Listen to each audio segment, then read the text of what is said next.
Okay, All right, see, so it's all you. thank you. Um, Welcome one and all to the Precious Metals event. Unfortunately, Redford is not to be seen, but that's kind of even because I was unfortunately absent last week. I am your host, CI, however you want to pronounce it. Um, Precious Metals Takeover, for those who are new to this event, we have 2 hours reserved for live stream for silvers, golds, and uh, silver's gold flat earthers to be able to exercise their skills, and that's pretty much the gist of it. Usually we start with asking other people questions, just to kind of break the ice, and then it okay, that caught me off guard. I was looking at chat. um, um, yeah, I'm usually not alone, so this is a little interesting. You can do it. The, You're not alone. I'm here, bro. Elijah, I didn't know you were silver. I'm so sorry. All right. No, you're fine. You're fine. Hank, do you mind if I ask you a question to break the ice? I guess. Yeah, I may answer it. I may not. Go ahead. Okay. So the question for this week is, what is your specialty in 24/7? Like, what are you good at in this server? And how did you find that out? What am I good at? I am good at flow states sometimes. Roboting at Where? worst times. Roboting at the worst times. He's really good at that. Yeah, that's true. That is true. Lou, Yeah. oh my goodness, congratulations for becoming silver. I'm so proud of you. I do have silver and gold and gold plus. But you're a mod. Well, I got all those to get here, didn't I? No, go ahead. I'm kidding. I'm kidding too. I'm sorry.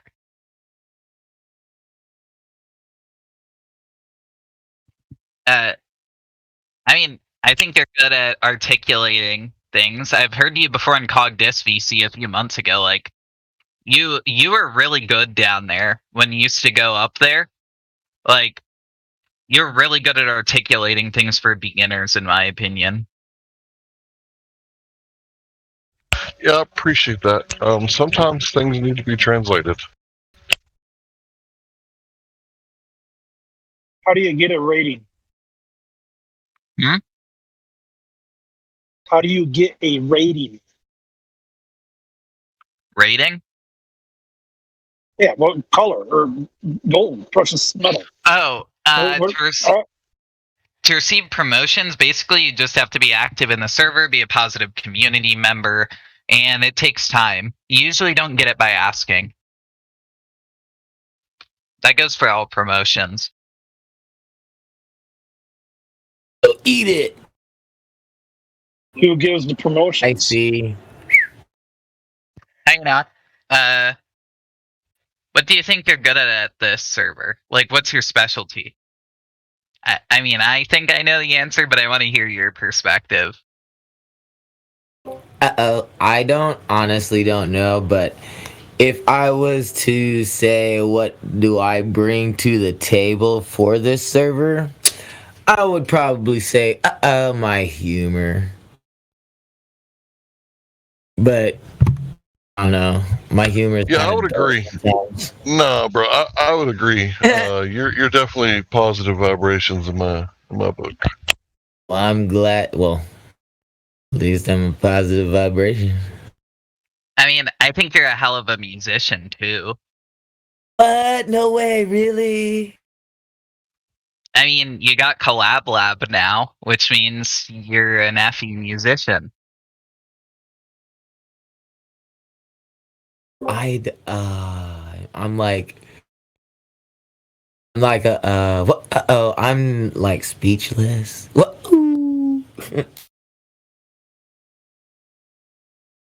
Like, I'm actually kind of happy to have kind of like any kind of role, anything. This server. Don't speak too soon. They'll load you up with like 50 of them. Oh wait, what? Wait, what? It happened to me once. They loaded me up with like 50 or 60 rolls. Careful what you say. Oh no, okay. Oh no. Alright, I take everything back.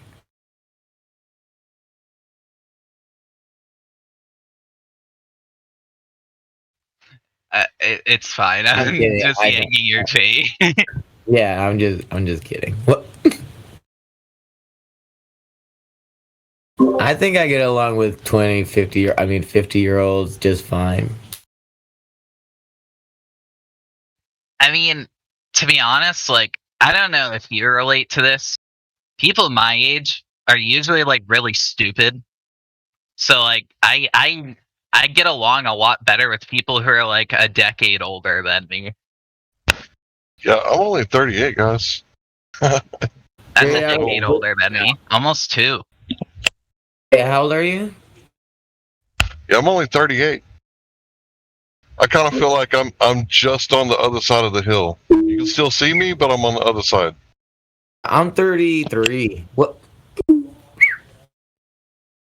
Okay, I feel young now.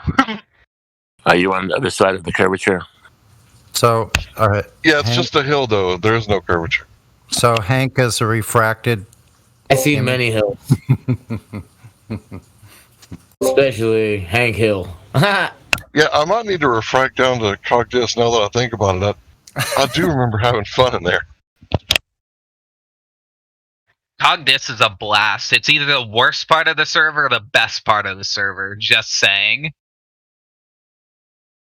Like, you either have like, okay, so like the Sparrows in Cogdis, for those who don't know, is like more unique than anything. So before I continue, the goal of conversation shouldn't really be to make someone spiral. In my opinion, it should actually like to try and have a civil conversation.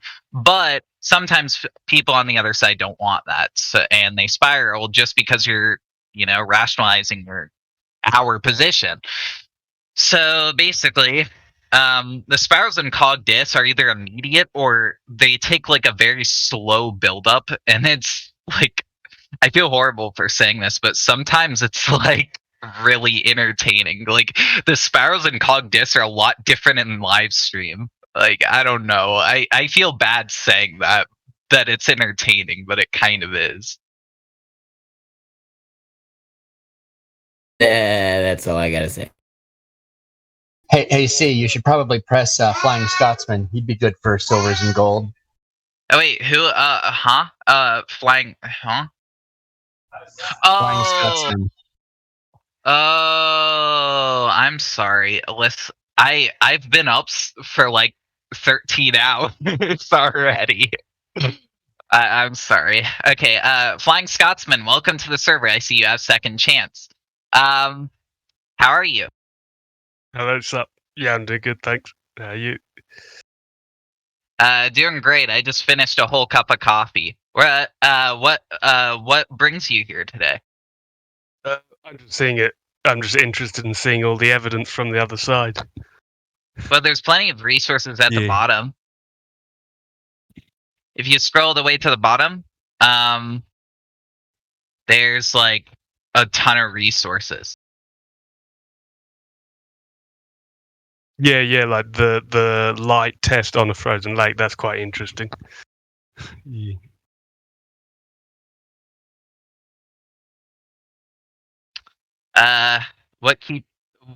What's your current view? I'm still undecided because like I've seen things, some of the flat Earth stuff that seems to contradict in my head. It doesn't make sense to me.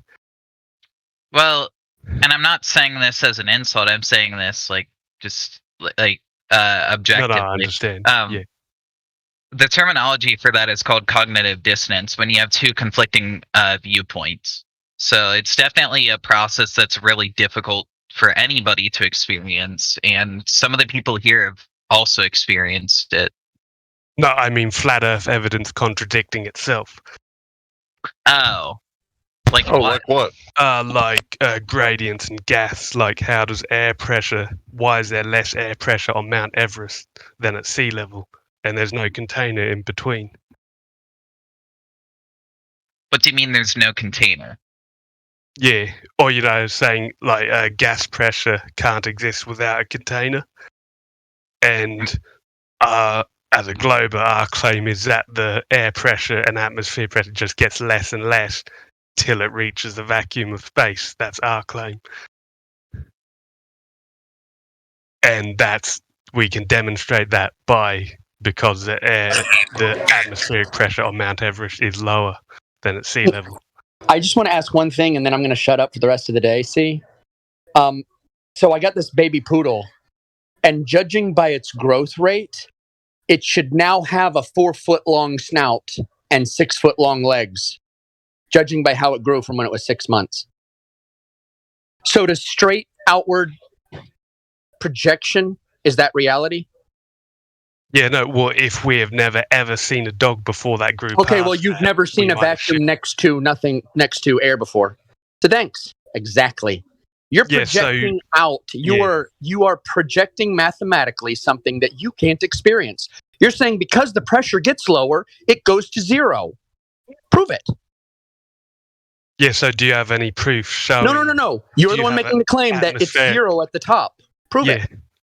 Well, my only evidence for that would be satellites and stuff measuring it as a vacuum. But that's... No. You can't move proof of the thing in question by itself. That's called circular reasoning. That's affirming the concept. No, we're just measuring pressure. No. You're using the things that exist in Narnia to prove Narnia. No, it doesn't work like that. A barometer, are they not accurate? A barometer. Okay, so you're measuring pressure in the air. Now you're saying that because the pressure's lower to greater, it goes away. No, we're just saying we see a pattern where it keeps getting less and less. Why? So I can project out that the dog is going to grow with a 4-foot-long snout and 6-foot-long legs. Well, yeah, I see what you mean. Okay, so do you? If you see what I mean, you see why it's blatantly, absolutely, completely dishonest to say because there's lower pressure higher up, it goes to zero. Well, that's just a theory.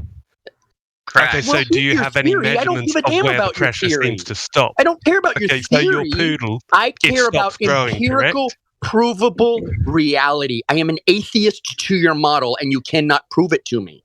Yeah, so your poodle stops growing, correct? It's only... You said earlier... When the atmosphere stops going down in pressure, it never reaches zero. Yeah, so I'd like to see your measurements of where the pressure stops getting lower. You can exist next to a vacuum. Go ahead. You're the one making the claim.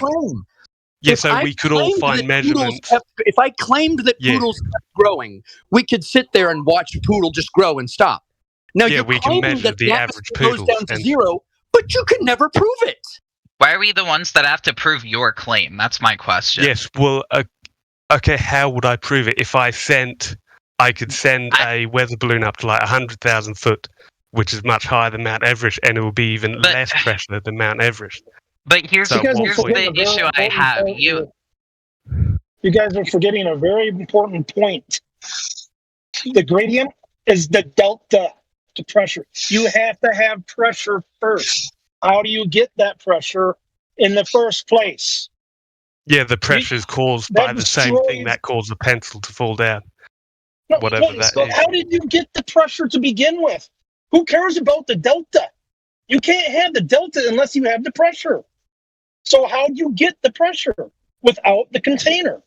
The same phenomena that causes a pencil to fall down. I'm not saying I know why a pencil falls down, but we can all observe that it does. So that same force is also... What are you talking about? Yeah, so just like water falls down as well. Down, go boom? Does gas fall down, go boom? Well, it doesn't explode, but it falls to the ground. I got a question. At 500 meters per second, right? Who's paying you, bro? I got a question. You're just lying. I got a question to the guy who's talking. What happens if you're like way down at the bottom of a pool, or you let all the air out of your lungs, and you're standing at the bottom of the pool, and you're holding a pencil at your belt line, and you drop the pencil? What happens? the pencil would probably float because it's wood and it's less dense than the water. Right. So Oh. things aren't always as they seem, right? In different places, different things happen. Well, guess what? Anytime that you're in a container, things always act the same. Right? Anytime you're in a pressurized system, there's always a container, is what I'm trying to say. That's what I meant to say. So So why think are there about areas within the container we with cannot different help pressures, this like guy. on top of Mount Everest? There's no He's not container, looking for help. there's no barrier between Mount Everest and sea level. Do we all So- agree Can on you that? give one example of gas being affected by a downward force? Just one example. Okay, yeah, I've got a video. How about this? Do you think there is an airflow between the top of Everest and the bottom? Cannot believe it. Grown man want to live in Disneyland. Hey, Scotsman, you should go and take off and fly away, bro. This is the wrong place for you here. You're just trying to waste people's time and energy. you just claim that I agreed with your nonsense. I Okay, don't would even you like get some your evidence point. for my claim? I was asking you 10 Yeah. times, what's your proof? What's the proof of being distortion? What's the proof? What proves Okay, so it? to the person who asked What about proves it, evidence bro? of You gas just talk being about things pulled that really down, happen. here's a video of a tinfoil Dancing boat around the fucking with topic, no bro. container, there's no You're just a roof shill. on the I'm fish sorry. You're not a grown man. You're not trying to seek truth. You're just trying to distort with your fucking distortion proof. You just, I don't know. But I know who pays you, bro. So don't waste time. Are you saying sulfur We wanna- hexafluoride proves that it goes to zero in the upper atmosphere? No, I'm saying sulfur hexafluoride is being pulled down by gravity or whatever you It's want to call being it. pulled That's the down. law. Can you prove that it's being pulled down? How are you proving that? Yeah, because you can see the tinfoil boat floating on it. You It can wouldn't see be floating something if it floating on wasn't there. top of it. You can see something floating on top of it. That proves it's being pulled down. How? Yeah, it proves the sulfur hexafluoride is level, like sitting in the fish tank, as though it's Okay, similar to we all invisible believe water. that we all know that the sulfur hexafluoride is sitting there.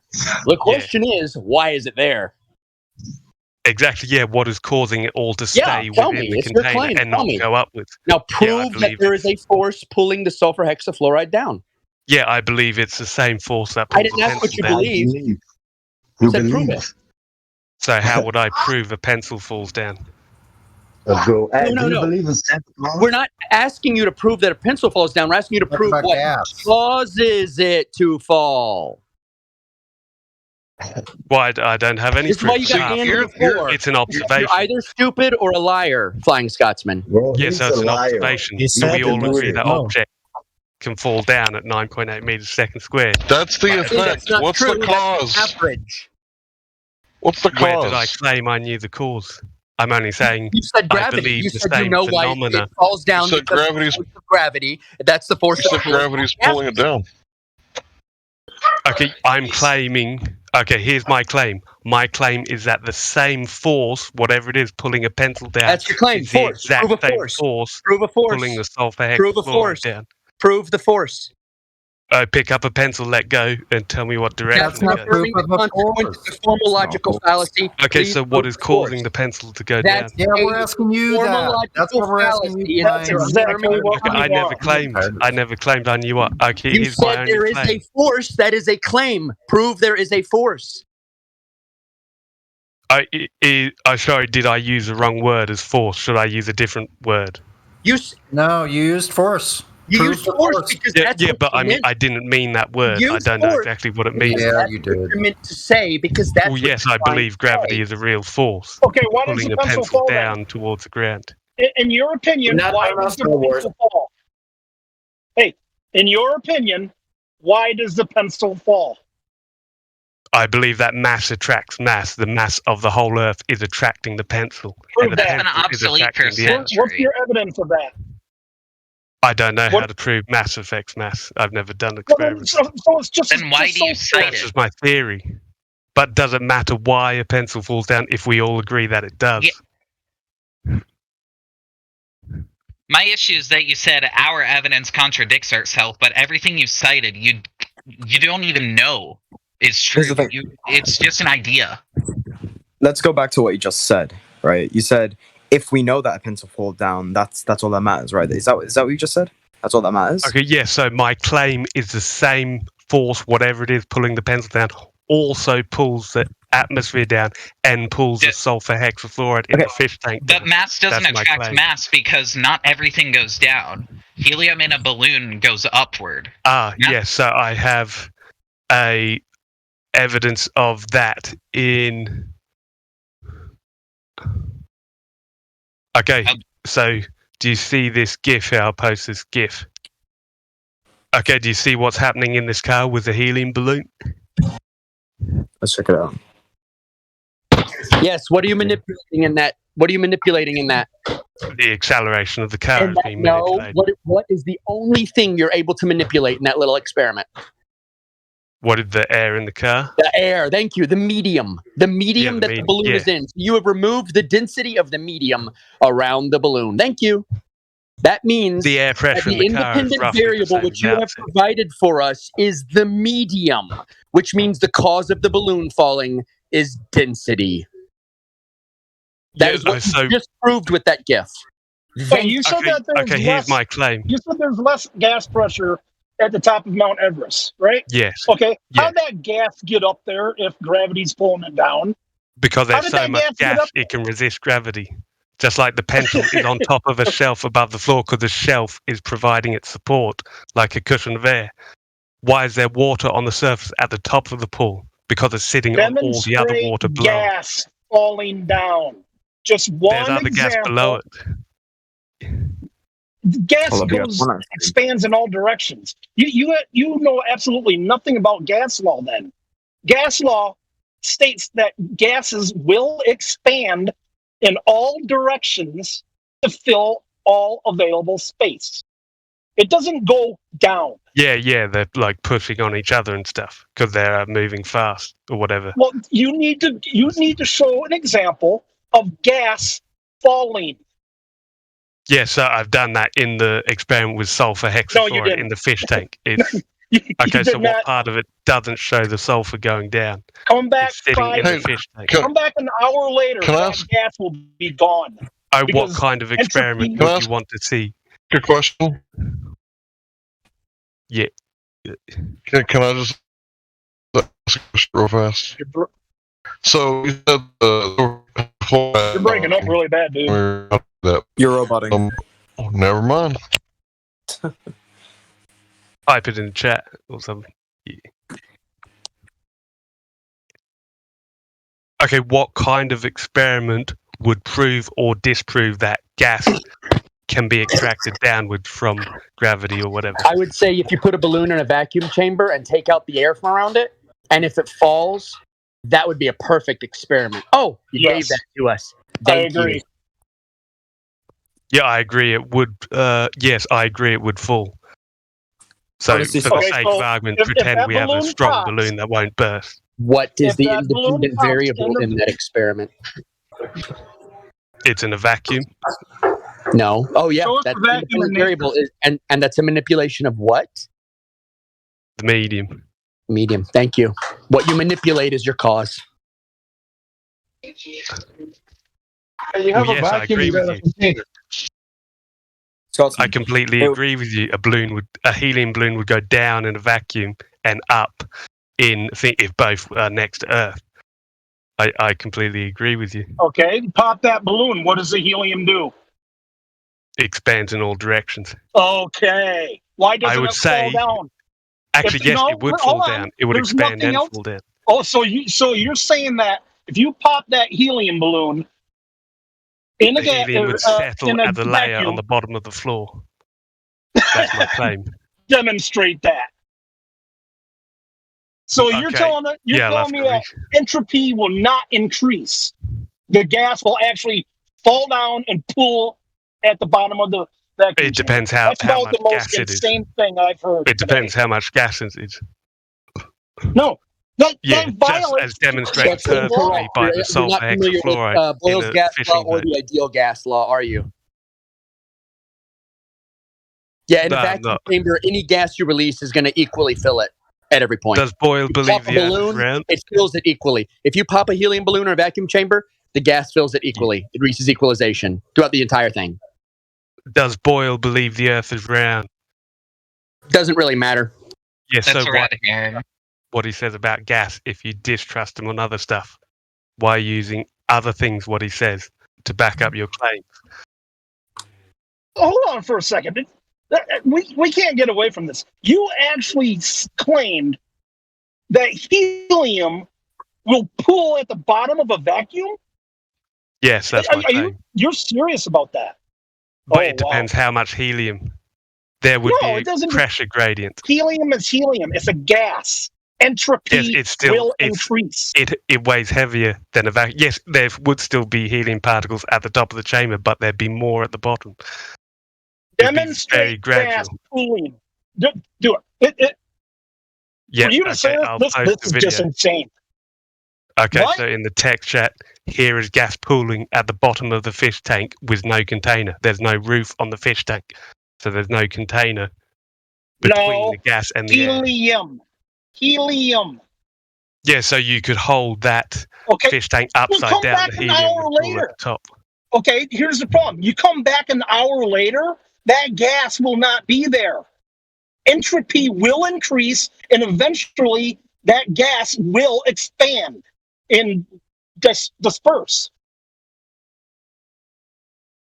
Yes, eventually it will gradually disperse. Yes. Yeah, you're right. Boy. So, what is your point? My point is that gravity or whatever force can pull gas down. You know what, that is what Scotsman? causes more I'm really pressure. tired of this. I asked you to provide an experiment for any kind of gravity you want. And you know what? I'm for banning you because you keep obfuscating the whole thing. No, shut up for a second. No, you got to stop. I've heard this over and over again from you for at least a month.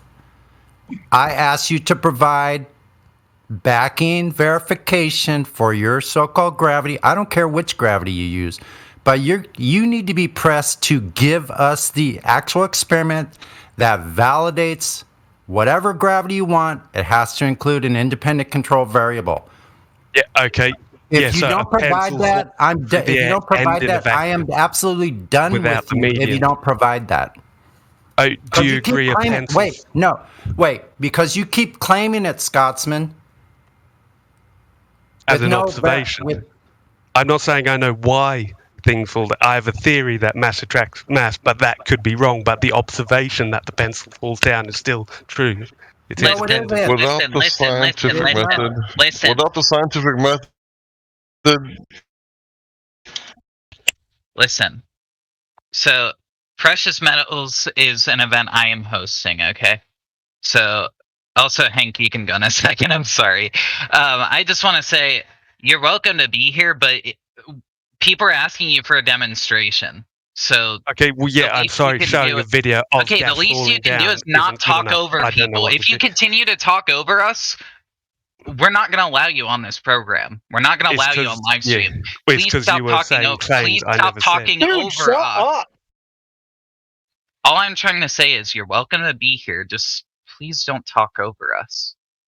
I had to correct your claims. You were saying I said stuff I never said, which made me sound crazy. You said that gas, helium, will pool at the bottom of a vacuum. That is crazy. Yeah, if there's a tiny amount of helium and the vacuum container is massive. Gravity experiment. I want the gravity experiment, bro. Nothing else will do from you, okay? Yeah, I just want to step in. I agree with Sonny. I want to piggyback off what Sonny said, right? You keep saying this word theory, right? And there's this ambiguity that goes on with that because there's a difference between a theory and a scientific theory, right? So you don't have a scientific theory. You got like a kindergartner theory, right? You haven't learned about science yet. Right, so when you use the word theory, just say non-scientific theory from now on, because you have a non-scientific theory that this is what's happening, even though we can demonstrate to you. In fact, you're demonstrating to us using sulfur hexafluoride, right? It's the most dense gas, right? And you guys love to use it because it proves gravity, like not specific gravity, but it proves like your guys' gravity. So you see how the ambiguity and the hijacking of the word gravity, and you also show the helium balloon in the car, right? Which is another demonstration of specific gravity. also known as relative density. Thank you for demonstrating how our side doesn't make sense. Good job. Yeah, he left as soon as you were done with that. But, like, honestly, I was done with him the moment he started talking over us. Like, that's so disrespectful. I was okay with him disagreeing. I was even okay with him obfuscating. But once he started disrespecting us, that was it for him. Sorry about that. But I feel like when I'm assertive, I'm like the bad guy or something. So I apologize. I don't like to yell. You're such a bad person, C.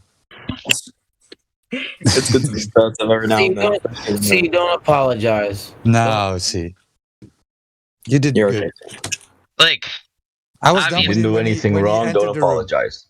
I was just trying to allow Hank to say what he was saying, but I had to interject there because he was talking over people, and maybe I'm like silly for being offended on behalf of other people, but that's where I'm at, I guess. Like,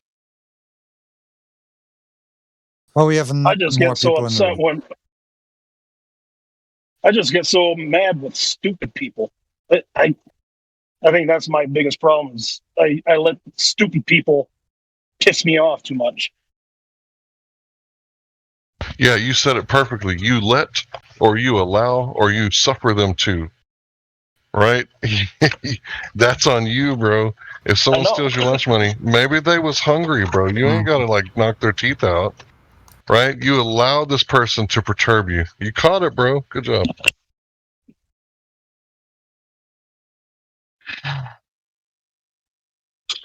well, that was something. Well,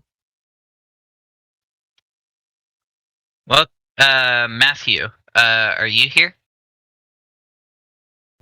Yes, I'm here. Hey, welcome. Welcome back. Hey, thanks. Nice to hear from you. I've seen you on Precious Metals a couple of times before. It's really nice to see you here again. How have you been? I've been doing okay. Just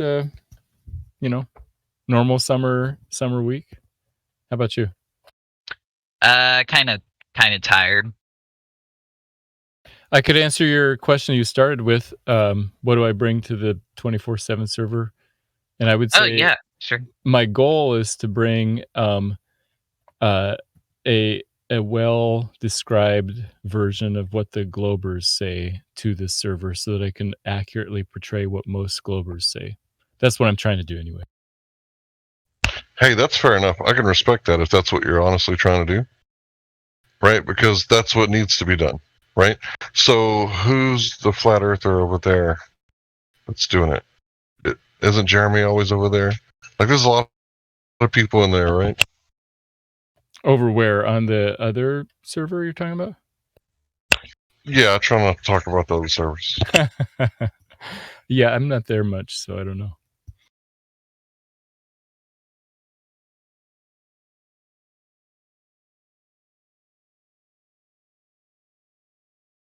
So, Matthew, I remember we had a conversation, maybe a month ago, and I apologize for it being so long ago, but you said that that's if it's a point source. Do you remember that conversation? That's if the light is a point source.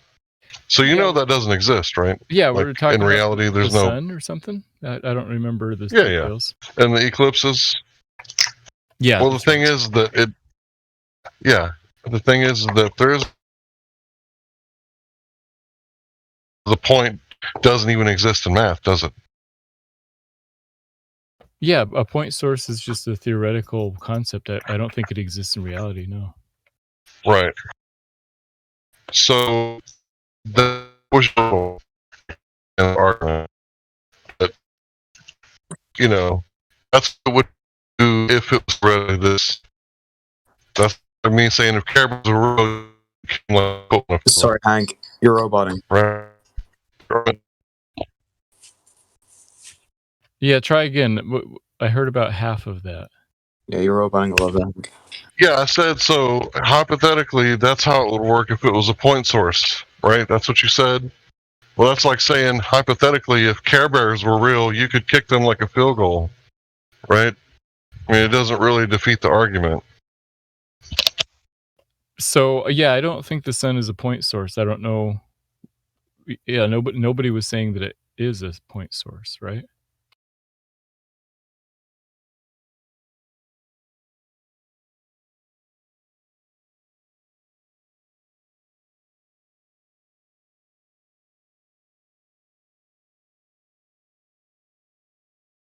Did everyone cut out? No, No. I'm waiting to hear back. Oh, sorry.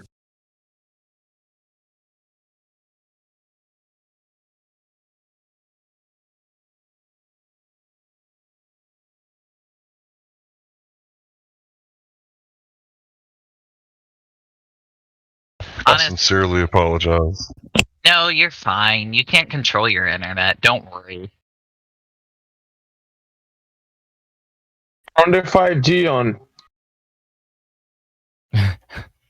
Yeah, if you get the shot and then your 5G, then you should just be able to do it through your mind and not have to use a phone.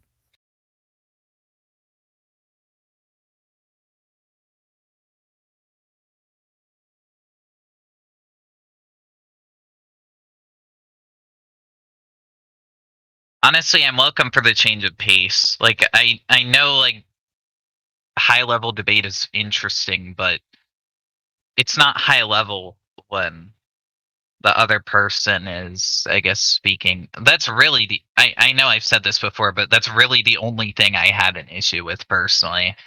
If anyone wants to unmute, ask questions, you're well, as long as you're gold or below, you're welcome to. This program is about giving people a platform to speak when usually they may feel like they can't otherwise, so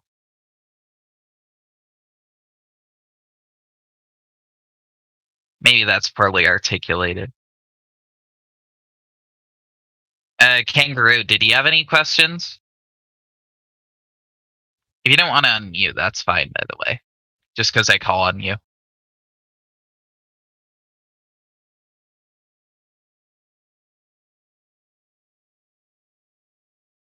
I see you typing. Okay. Nothing wrong with listening.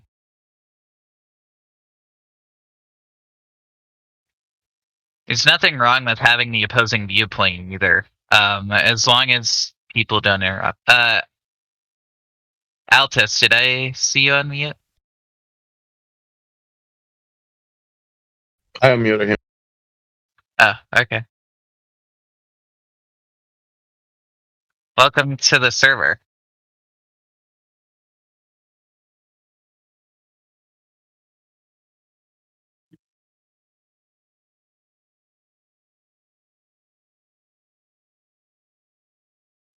Well, if no one else is, if no one's going to open up and speak, honestly, I'd be okay with asking people the question of the day, if that's fine with you guys. What's the question of the day? I just got here. Hey, Dave. The question of the day is, what do you think your specialty is in 24/7? And once you identify it, how do you think you were able to figure that out? Okay. Well, I call myself dead air Dave for a reason. I kind of feel dead air and kind of sit in the background, and sometimes I'll verify points. I'm not into debating a whole lot because for me, I kind of look at it as, for all 6 years here, objective reality is not really a debate. It's a what is question, right? So if there's a ball, show me the curve. Y'all know the risk, right? So, I mean, for people that want to debate and put the Globe fantasy claims out there and put them on display to hopefully wake people up, that's fine. So, generally,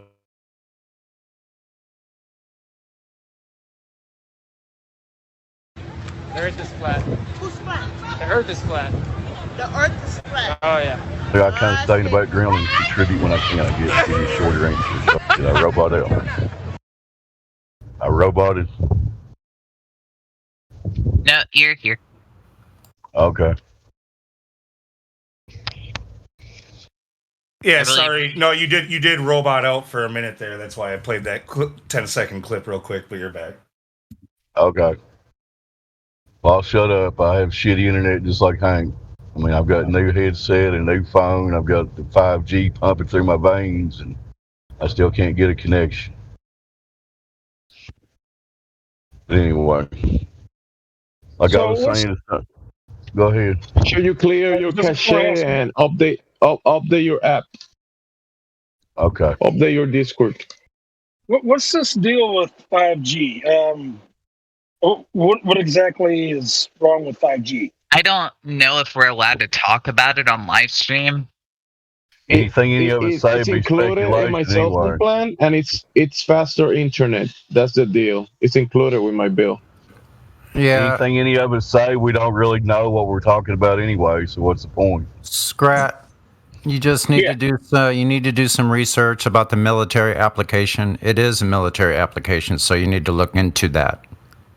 Oh, okay. Thank you. Yep. Well, guys, it's the 5th generation.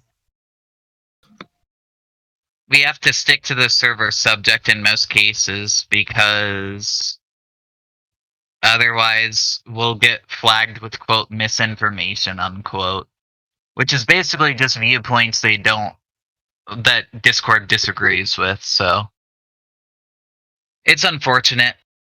We don't really have free speech. Free speech is an illusion. I'll leave it at that.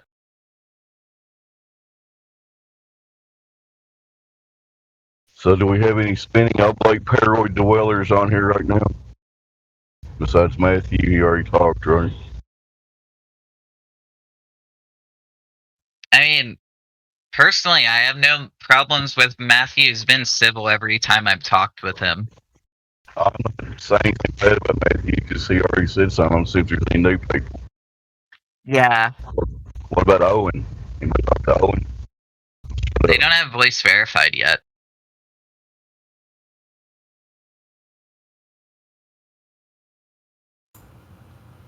Owen, are you there? I don't think they have voice verified yet.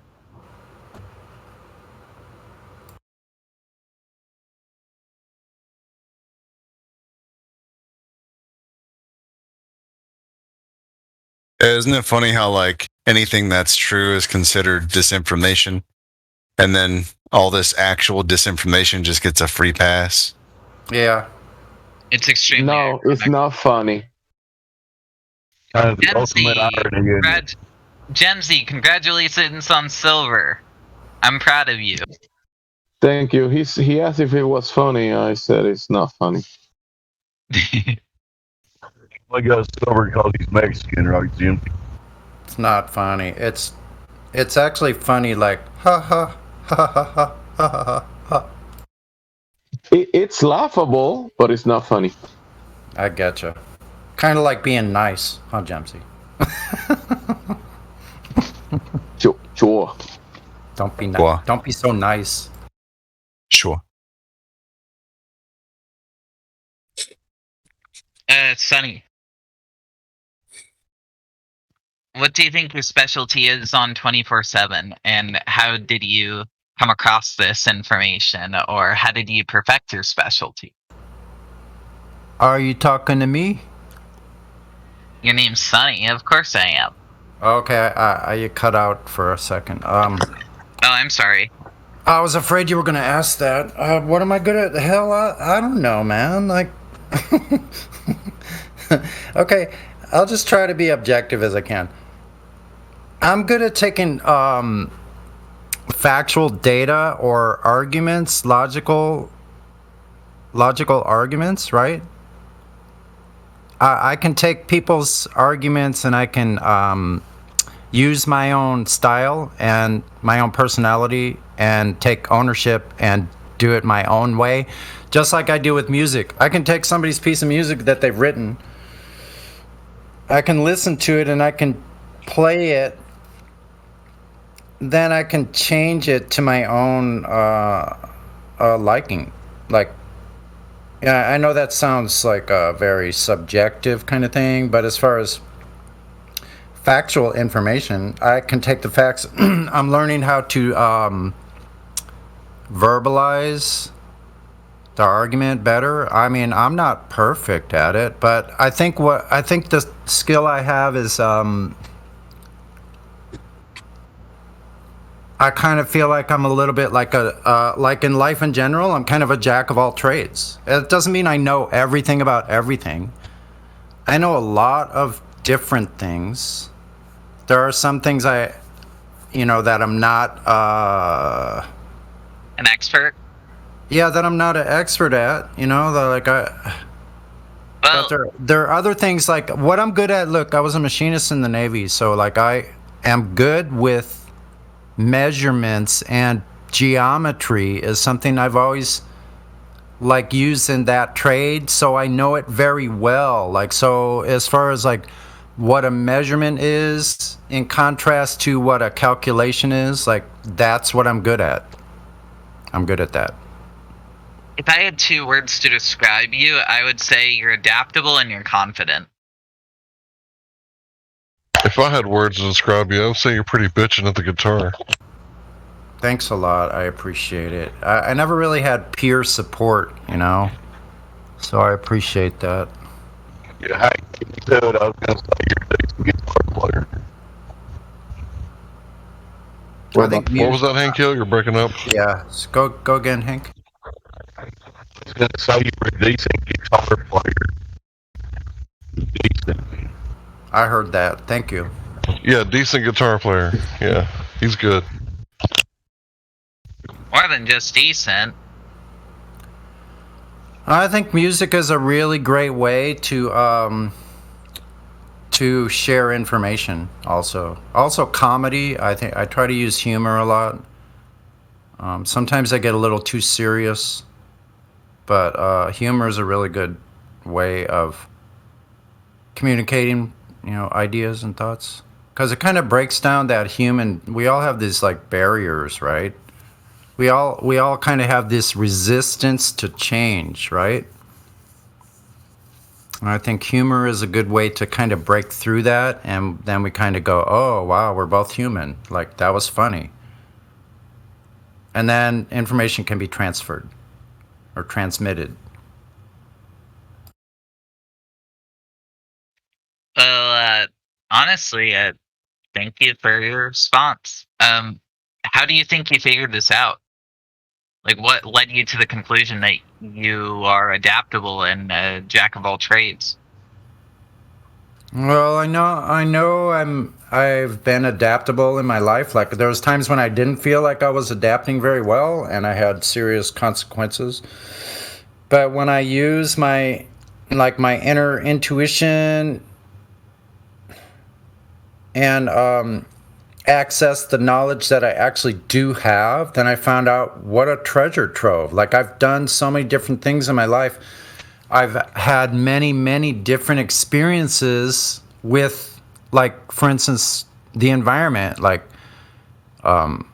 sailing and like all these different things. How many people could say they sailed on the Mississippi? Yeah, I learned how to sail on the Mississippi. Yep. That's so cool. Yeah.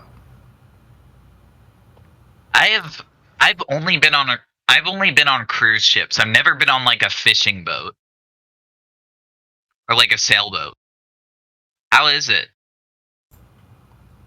It's a different world, man. When you have the wind blowing on your sails and it's just pulling you, it's literally pulling you along like an airplane wing. And you learn how to like tune those sails with the wind and your direction of travel, like, and you're just sitting there bouncing along, cruising right along. There is nothing like that. What's really strange is when you get out beyond shore where you see no land at all. And as soon as you come up above decks, there's nothing but sky and sea. That's a really strange place to be, where you look out, see no land, and you're out there floating, and all there is in your environment is ocean, water, and the sky.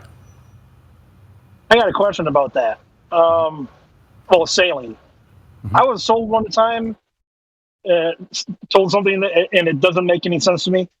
I was told that you can actually sail, you can position your sails so you're actually going against the wind, the direction of the wind. Yes. Is that true? Yes. Really? Yeah, you have to be at an angle though. You have to, it's called tacking. So the wind can be blowing directly towards you. You are falling off the wind, let's say 30 degrees to 45 degrees. So then you're actually moving at an angle to the wind itself. You tack the other way at another 35 or 45 degrees, and you tack that way, so you're moving against the wind. And the way that works is the same way an airplane wing works.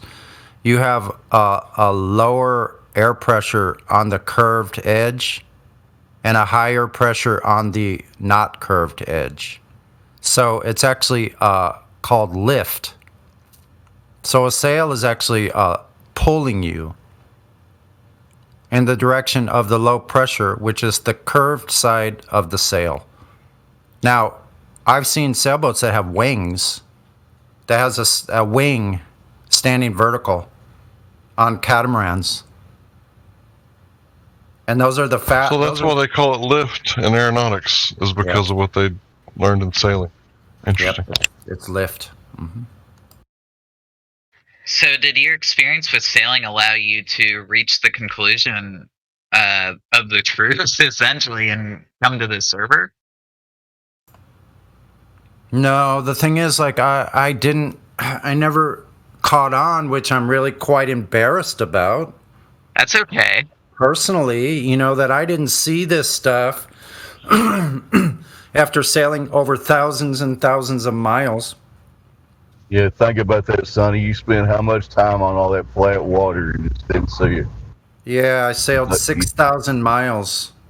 You thought you were on the edge of a ball. What's wrong with you, man? No, I didn't think it. You know, that's the thing. When you're on the ocean, you don't think that way. But I just know when we were doing navigation that when you had to do calculations, you had to, what is it called? There's deviations in the, in your dead reckoning that you have to supposedly reconcile with the celestial navigation. Let's say, we always took a noon shot of the sun, right, to get a fixed center location. The celestial navigation, that what I remember is it was always wrong. It was always wrong. Every time it was wrong.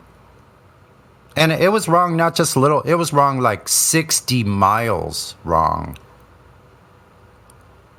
Like, well, oftentimes our dead reckoning, even with the wind and the currents and all those things, wave direction, all that kind of things, we were closer as far as our dead reckoning than we were with the celestial navigation. So we had to get like a fix on the sun, and we ended up adjusting to like a halfway medium between what the sun shot told us and what our dead reckoning was, and we were closer than if we had just used the celestial navigation.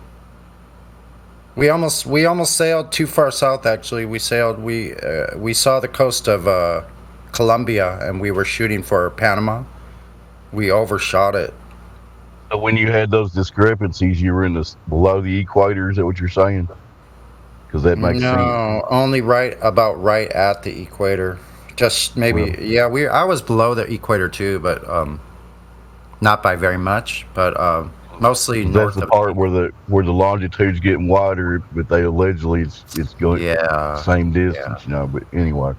So that part, you know, I remember. There's documentation that somebody, I think it was, Issa Mahowski's, I remember talking about it a lot. But there's documentation that plain sailing, they treat 600 square miles as flat, level surface whenever you're navigating.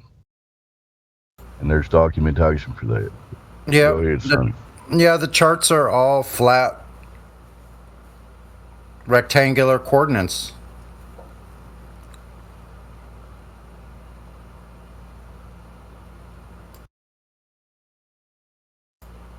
So you don't really think about it. You're on flat water. You're sitting there sailing. You know the water's flat. Like that never really occurs to us when we're on the ocean. Like that was clearly this dichotomous thinking that we have with somewhere up in between my ears.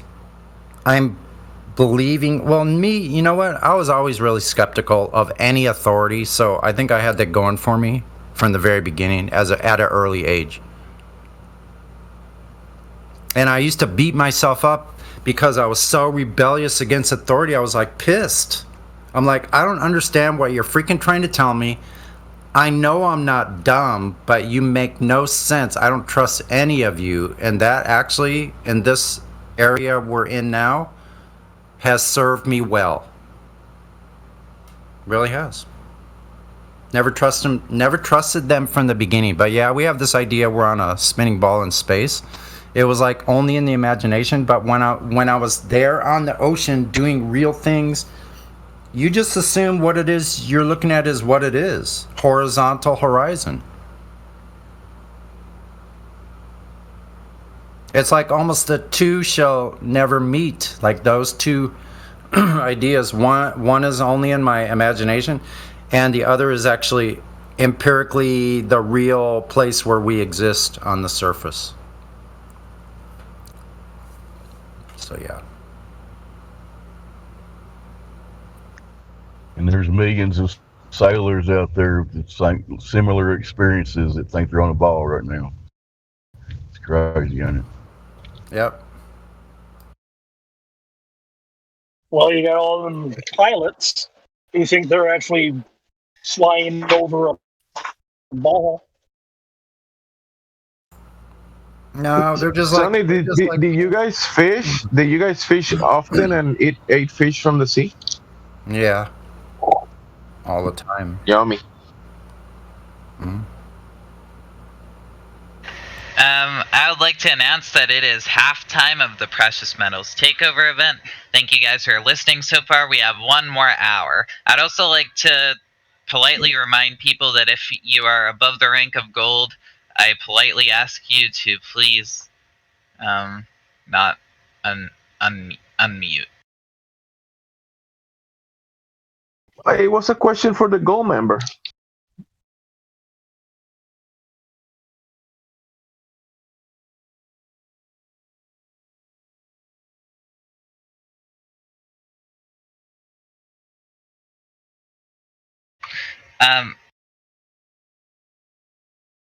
Matthew, are you still here? Yeah, just been enjoying listening. Yeah, I wanted to apologize to you, Matthew. I'm at work, and as soon as I started talking to you, I got busy. So maybe some other time. Sorry about that. Yeah, some other time. That's fine. No apology necessary. Internet problems is totally understandable. You sound good right now, actually.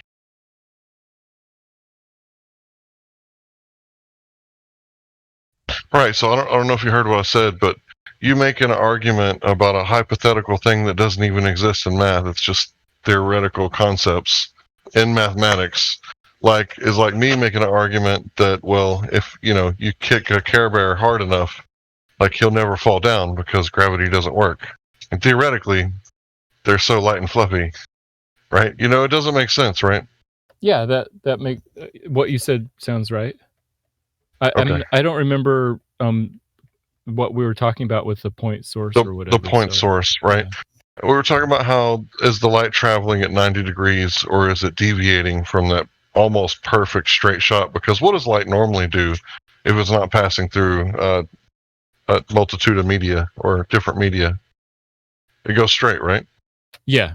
It goes and at the point that it goes through like atmosphere, then it doesn't go straight. So one pole, or I guess the well, right? It might have been lined up straight, but because it was like at the zenith looking straight up, right? So those lines aren't in dispute.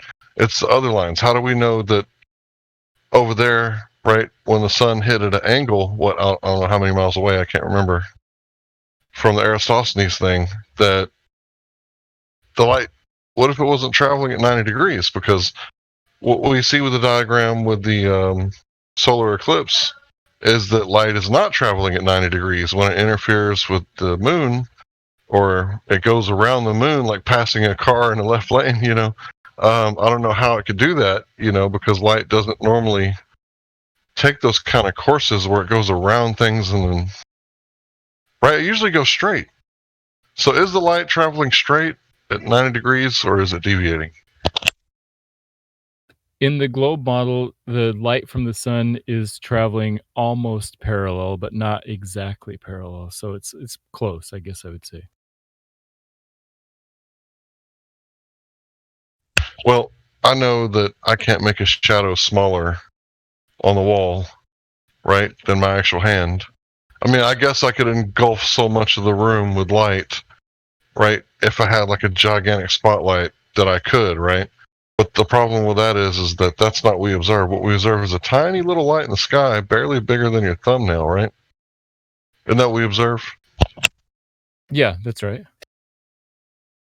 So for you to say that it's really big like a spotlight, that's yet to be proven, right? Yeah, it's not really big. It's just not a point source. It's slightly bigger than a point source. I mean, it's only half a degree in the sky. That's the angular size, less than a degree. And that's what you would expect if a creator was creating a room. They wouldn't create the light bigger than the room, right? They would just put a light in the room to light the room. Yeah, enough to light the room. That's all you need. Right. So enough of that creator stuff. I just wanted to point out that, see, these diagrams, they don't match the Eratosthenes thing, and the Eratosthenes thing doesn't match what we observe. We make these observations of great distances, and even non-flat earthers, the people who set records by taking the longest photograph, they're kind of pointing all in one direction, and you guys are kind of doing the hear no evil, see no evil, speak no evil thing, and you're like ignoring that evidence, or you're setting aside. You're like, oh, we'll just ignore that, right? Okay, so one thing at a time. Like shadows getting smaller. Like if you hold a basketball above a basketball court, right? If it's just sitting on the ground, then the shadow is about the same size as the basketball. But if you hold it up high, say like 10 or 20 feet in the air, then the edge of the basketball shadow is a little bit fuzzy, and so the completely dark spot is a little bit smaller than the basketball itself, and that's due to the fact that the sun is not a point source. Yeah, I never said it was. Okay, thank you. So, by the way, the difference in the globe model, the difference between the sun being perfectly parallel, the light being perfectly parallel, we say that it's not perfectly parallel. At most, it's 0.00497 degrees off from perfectly parallel. What about when it passes through the different layers of the Earth's atmosphere? Because they're actually, it goes from a near perfect vacuum to atmosphere, right? Yeah, and of course, when it gets to the atmosphere, then different things can happen, and it can deviate some, depending on the humidity and temperature and all that type of stuff. And to answer Roger's question, I think that those are mostly parallel, yes. Just the same way, it's a similar type of thing you would see if you're looking down a railroad track. All right, so you're a math guy, right? Yes. And you know that refraction does happen. But does it happen at the extreme rate that they're saying it's happening in the eclipse, while at the same time Eratosthenes can also both be true? Because I'm seeing it as a dichotomy, and if it's not, I'd really appreciate your help in, proving that it's not. But I don't think that light can bend at 8 inches per mile squared, or I don't think it could bend like enough to be that straight, but yet cause what we, see when the moon is 1/4 the size of the Earth, but the shadow is 100 miles across. Yeah, that's sometimes larger, sometimes smaller. That's understandable because most of the diagrams have to squash and use, not to scale, just because in the globe model, the moon and sun are so far away but really we're only talking about fairly small angles. Like 8 inches per mile squared. It turns out to be just 0.007 degrees per mile. And the moon is so far away and so small that you don't have to change that much to have a smaller shadow. So it's so far away and it's so small, it doesn't need much light bending to create an extremely small shadow, roughly the size of Iowa. That's correct. That's our model. You said right, but does it work out mathematically? Like if you actually put it to scale? I mean, no. I mean, so of course you have to assume that the moon is like 200,000+ miles away. But if you assume that, then it does work out mathematically. Okay, fair enough. You make an assumption. Big assumption. Yeah, that's a big assumption. But I'm just right, saying, and I'm not really going to hammer on that. But you admitted openly that it's assuming that this is correct. Then this works out. Yes, that's right. So let me ask you this. Let's go down this train of thought. We know the distance to the sun, right? Because we've triangulated it, assuming that Venus is the size of the Earth, and that assumption of the size of Venus, then we can triangulate the distance to the sun. Do you think that that's something that you would give like an A+ for if a student came up with that in your class, or you'd say, it's kind of weak, bro? It's kind of weak sauce. I don't think it has anything to do with the size of Venus. It's more the position of Venus in the sky when it's at a no, that's not true. That is not true. It's the size of Venus. They go off of the fact that they believe Venus is the same size as Earth. How do you triangulate stuff? Like if you wanted to know how tall I am. Sorry, Dave. Go ahead, bro. I was just backing that other guy up. That's correct. Go ahead, Hank. Let's say I sent a picture, right? And me and a Coke can are standing on a line. And it's a full body size picture. And you wanted to find out how tall I was. Would you need to know the size of the Coke can, or can I just make my own object? Let's say I crumble up a piece of aluminum foil.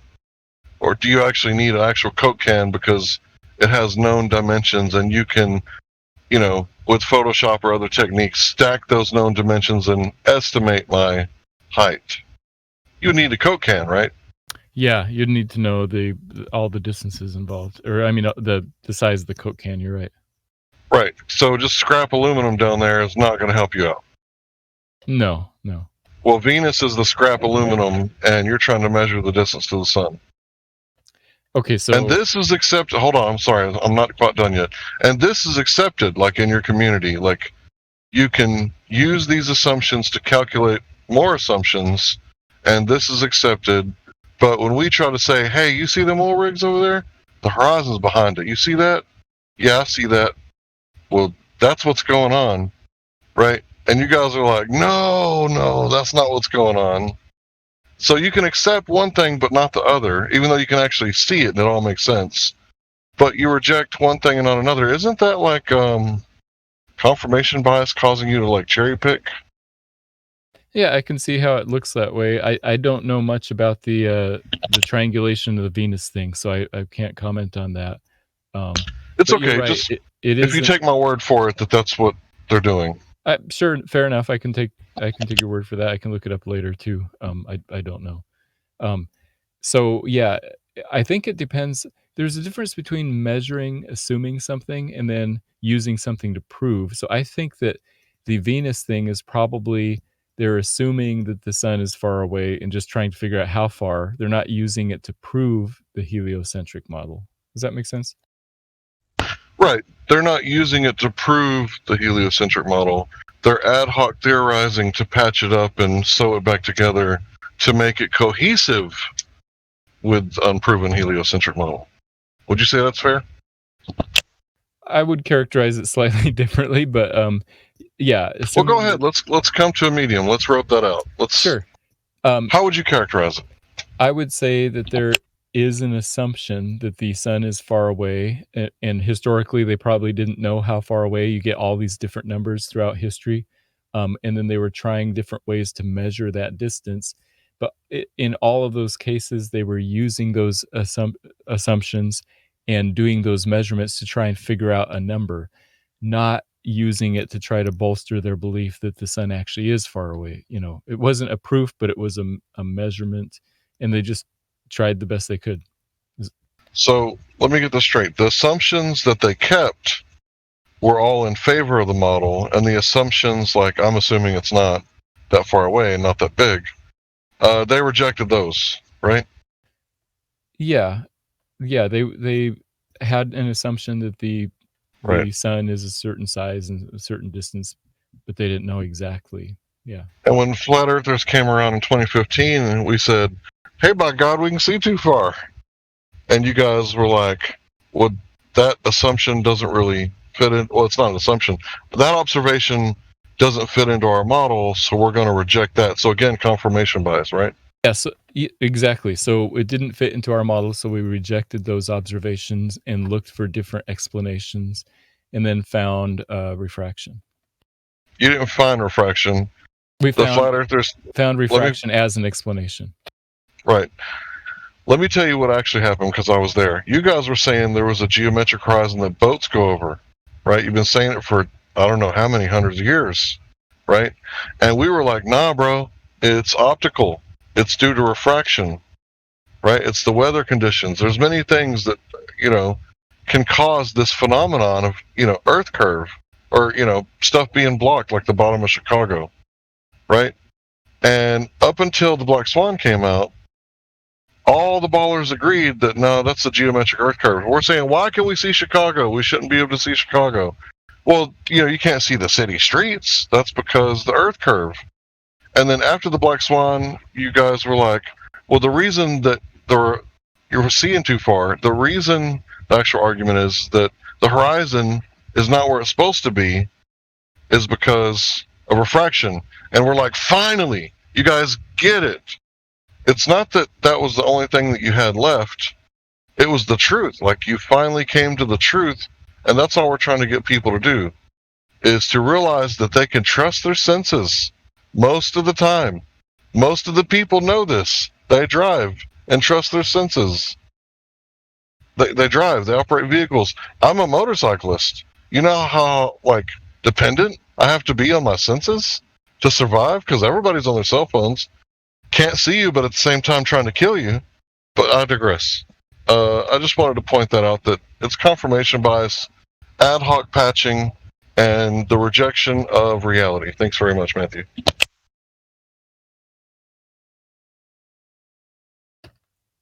I'm glad to be able to explain.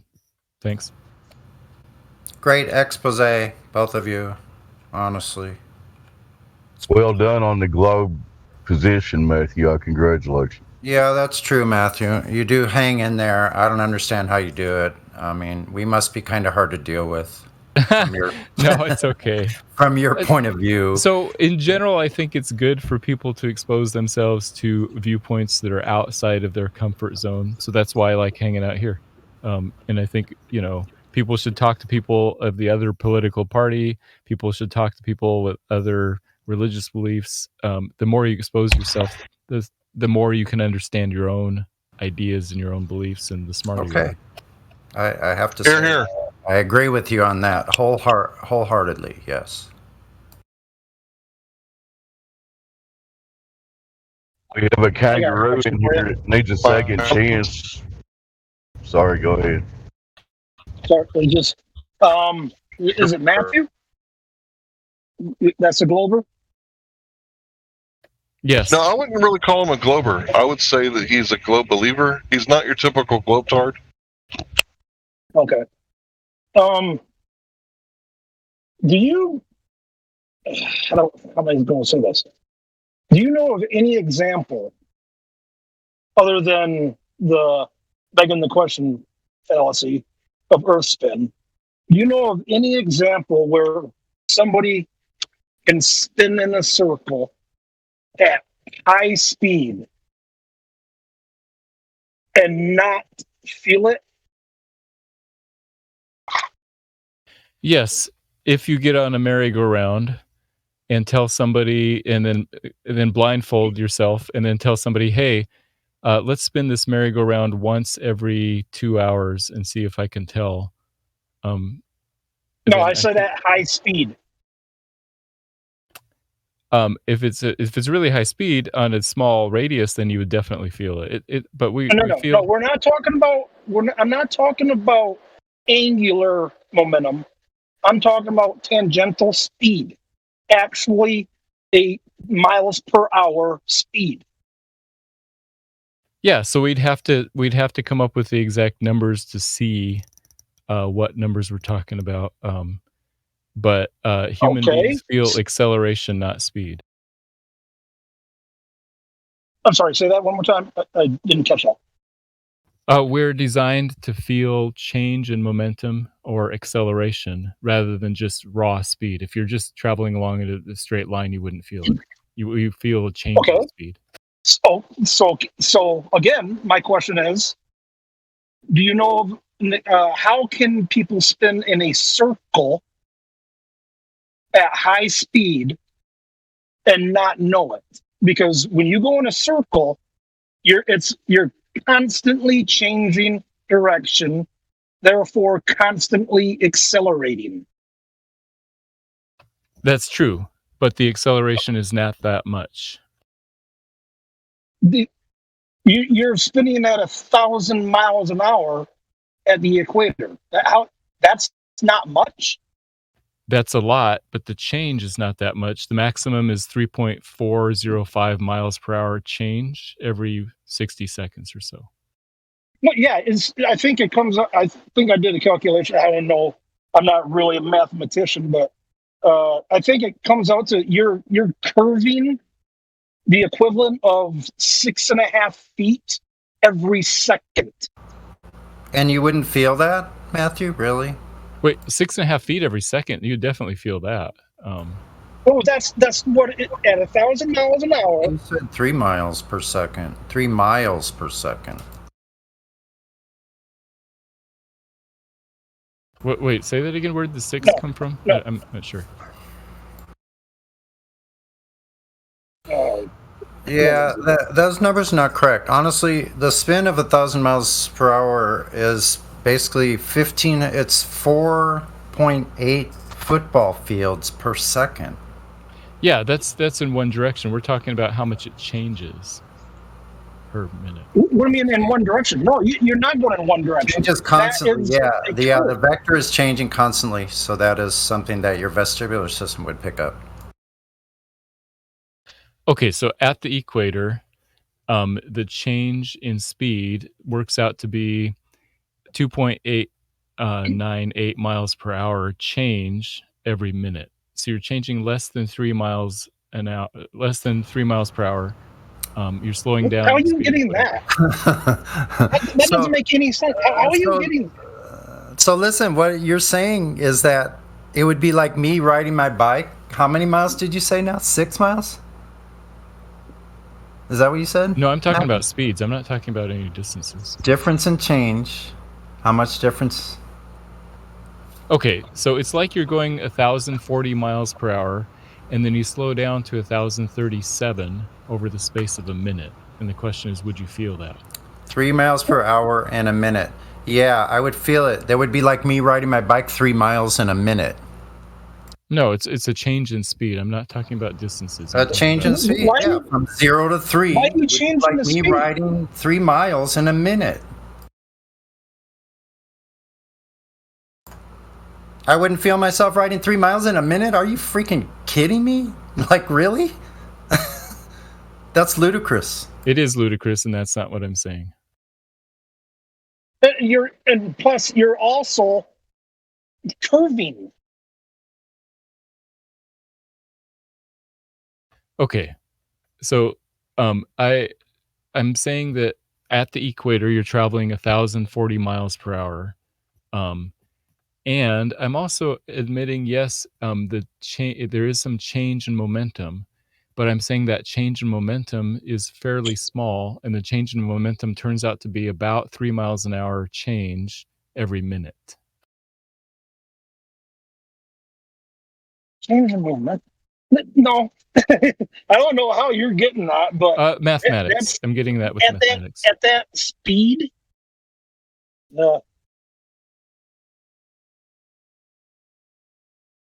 Yeah, because human beings feel acceleration, not raw speed.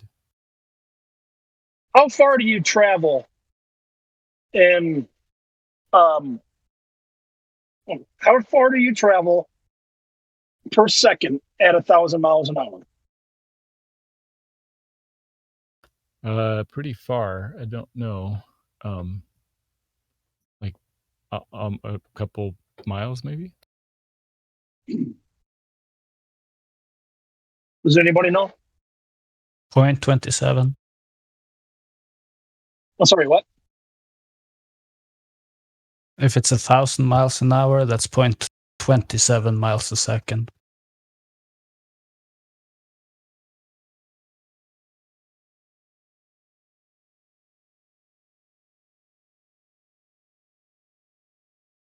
Point 0.27? 0.27 miles every second. Yeah, Okay, if I did this correctly. How many feet? How many feet is that? So now you're saying it's a quarter mile. 1466 feet. 1466 feet. 1,466 feet. Yeah, there you go. You're curving Faster than speed of sound. the equivalent of 1,400 feet in every second. You're telling me you would not. But yeah, you would definitely feel that if you were curving that much. What I'm saying is you're going in a straight line, except for this. No, you're tiny not. deviation. You're not going in a straight line. Where is anything on a ball a straight line? Where? Which part is a straight line, Matthew? It's not a straight line. If you were going in a straight line, it'd be 1,040 miles per hour in a straight line. I'm saying it's not that much. It slightly curves a little bit. 1,500 feet curving. So constant acceleration because it's curving. 1,500 feet per second, and you don't feel it. It's not curving 1,500 feet per second. It's going straight 1,500 feet per It's a second. constant Where curve. is anything going straight on a curve, Matthew? It's 1,500 feet per second in a straight line, except for a small. Nothing's curve, going in small a straight deviation. line on a spinning ball, Matthew. That's true. So Then why do you keep bringing it up a straight line? Because a speed is a vector in a straight line, and what we're talking about is not It the is vector, not. but the change in the vector. no, you have change in vector and change in speed with a Yeah, circular no, motion. exactly. Yes. So a speed is a straight line vector. No, it isn't. No, it's not. It definitely is. It's It the is change. not, Matthew. It's not. It's I promise distance you over it an is. amount of time. That's it. Yeah, distance over time. That's a vector in one direction. Now, if you're in Bullshit. circular motion, No, it I'm changes. calling bullshit. No, I call bullshit on that. Bullshit. It is not a straight line. Stop saying it. It's not true. It doesn't go along with even your own paradigm. So stop saying it. Really. It's ridiculous. I understand that you think it's ridiculous. No, it's not that I think it's ridiculous. It actually is ridiculous, Matthew. Okay, so speed, it's built right in the name, miles per hour. It's just distance over time. That's all speed is. Yeah, so stop right Yeah, there. and you're That's the saying in one definition. vector. That's it. Thank you. You're adding one vector. You're making designations to a vector. You're saying a vector is only a straight line. That's not true. Yeah, so here's a vector. Speed and is the not just vectors- a one. No, speed is not just a single vector on a straight line. No, that's not true. It is not. Nothing is traveling in a straight line on your spinning ball. I agree. So stop saying it. So you're actually curving 1,500 feet or 14, whatever, every second. No. You wouldn't feel that. If you were curving that much, you'd definitely feel it, and that's not what I'm saying. You are curving. Okay, let's. if you're driving at 100 miles an hour, No, you come up on a strip on a slight curve. No. Okay, so I won't use an analogy. We're not going to Never a mind. highway. No, we're not going to a highway. We're traveling on a freaking curving line at a distance over time. That's it. It's a curving vector. Actually, if you want to get technical about it, Matthew, it's in about at least 4 different vectors of motion in your heliocentric paradigm. That's true. The one that is due to rotation is larger than the other ones. Bullshit. They're going faster and faster. Are you kidding me? Magnitude's faster. Hey, can I jump in just for a second? Mm-hmm.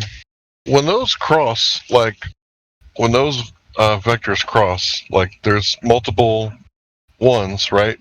Wouldn't that cause a pull and a shift, like that carnival ride where you're sitting in a little egg that's partially cut open and you spin the wheel and you can really get some good G-force when you hit that turn inside and then the outer turn from the outside? You know what I'm talking about, Matthew? I do, yeah. They Yes, sort of the add tilt-a-whirl. up, That's what he's talking add about. them all up. Tilt-a-whirl. Go ahead, Matthew.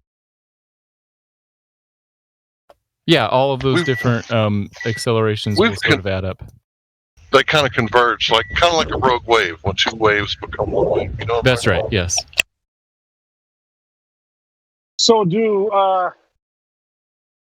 does centrifugal force, does that not apply to planetary scale? It does apply, yeah. Okay, then why in the world is there water or anything on the Earth when it's spinning so fast? And supposedly gravity is such a weak force. What is it, 50 millionths? It's so weak that a fly, nothing's flying off this thing. Does that even seem logical to you? It does, because the numbers are still pretty low. What? The centrifugal force is pretty low, like the numbers. At 1,000 miles an hour. Yes.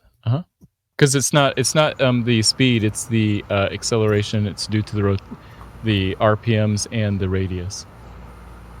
Yeah, you don't have a radius.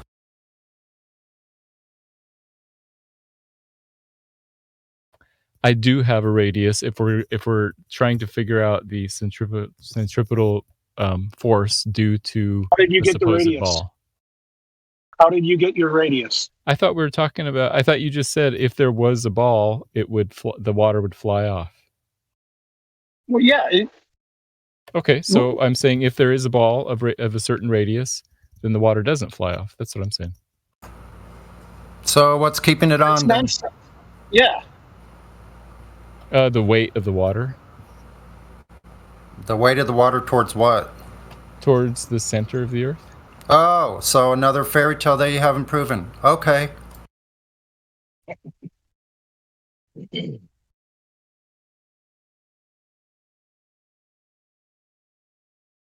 I'm a little bit confused. I thought we were established earlier that Matthew is, Matthew, you can answer this for yourself. I thought you were playing devil's advocate somehow for the globe. Yeah, no, I'm explaining.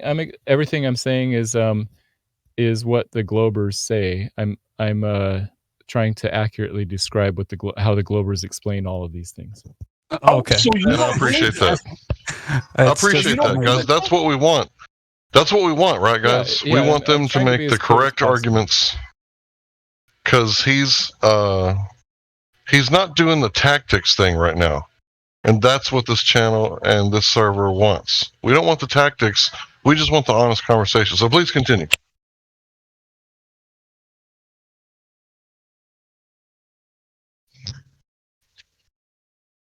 Okay.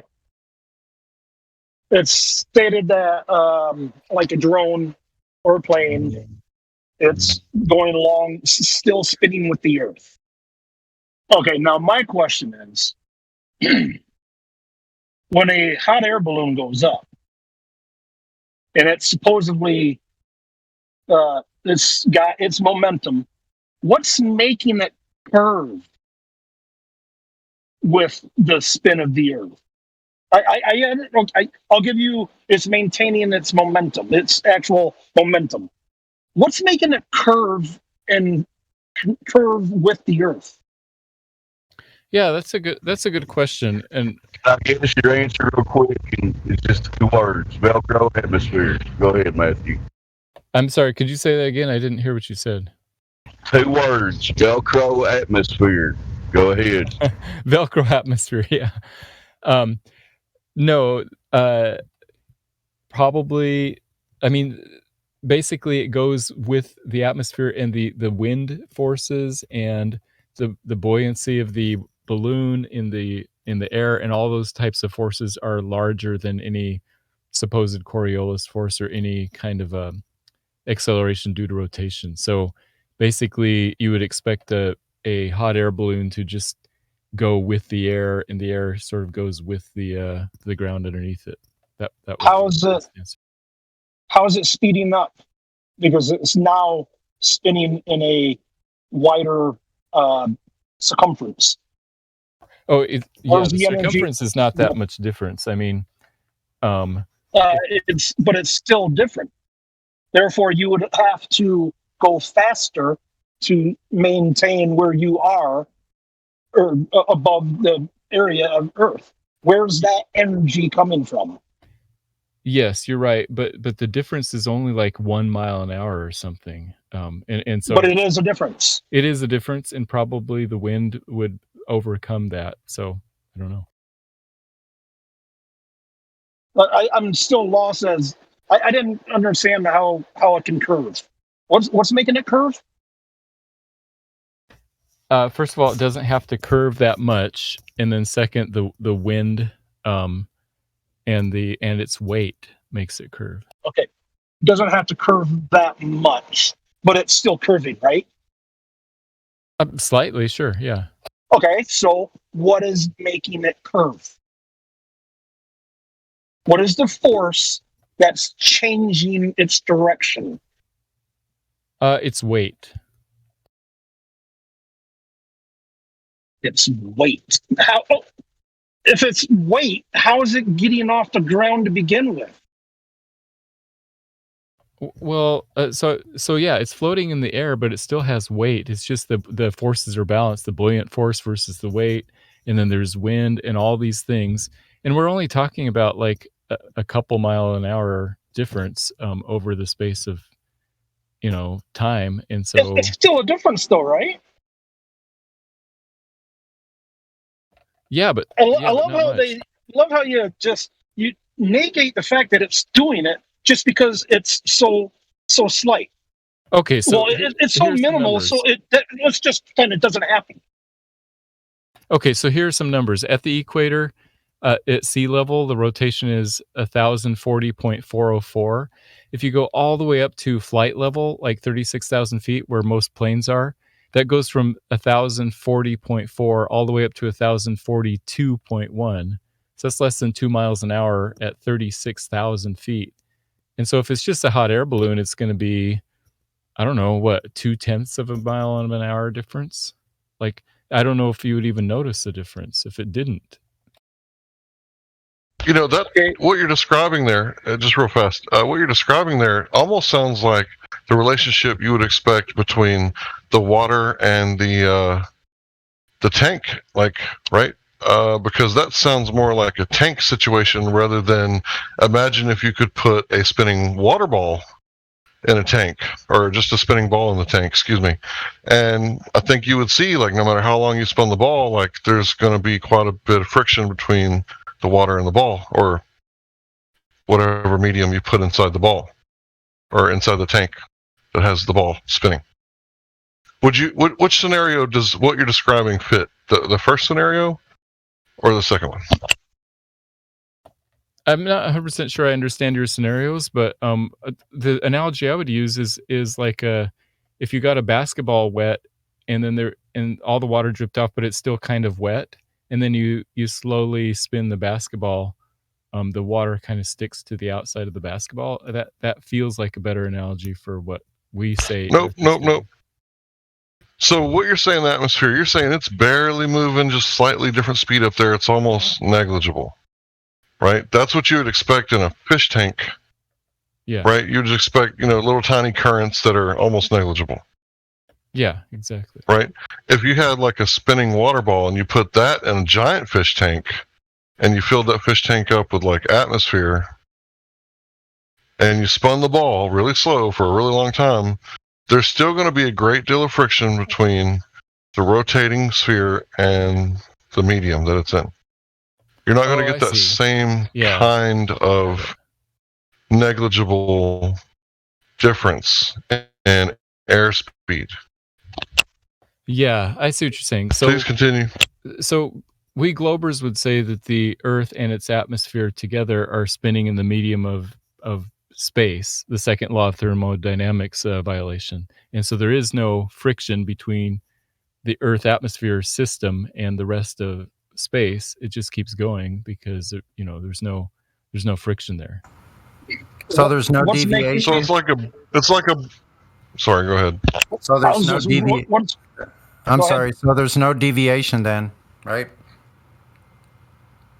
The Earth and the atmosphere above it generally spin about the same speed. Yeah, except when there's wind. So no deviation. So no spin. No, they're both spinning, just about the same speed. Yeah. So how do hummingbirds adjust for this at different heights off the ground? Because the difference in speed would have to be like maybe 0.001 miles per hour, and they wouldn't notice. So that's an increase. A hummingbird wouldn't notice. That's right.